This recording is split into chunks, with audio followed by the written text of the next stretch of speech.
సప్తాహ అని ఎందుకు వచ్చిందంటే మనము ఉండేది 7 రోజులే ఉండేది.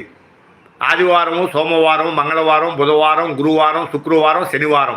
8వ వారం అనేది లేనే లేదు, 8వ రోజు లేదు. మనము పుట్టేది ఆ 7 రోజుల్లోనే. మనం పుట్టేది ఆ 7 రోజుల్లోనే పుడతాం మనం. ఆదివారం, సోమవారం, మంగళవారం, బుధవారం, గురువారం, శుక్రవారం, శనివారం ఈ 7 రోజుల్లోనే పుట్టాల. మనం 100 సంవత్సరాలు జీవించినా కానీ శతమానం భవతి. 100 సంవత్సరాలు మనం జీవించినా కానీ మనం జీవించింది కూడా బతికింది కూడా ఆ 7 రోజుల్లోనే. మనం 100 సంవత్సరాలు బ్రతికినా కానీ మనం బ్రతికింది ఆ 7 రోజుల్లోనే. ఆదివారం, సోమవారం, మంగళవారం, బుధవారం, గురువారం, శుక్రవారం, శనివారం. మనం 100 సంవత్సరాలు బ్రతికినా కానీ మనం చనిపోయేది కూడా ఆ 7 రోజుల్లోనే.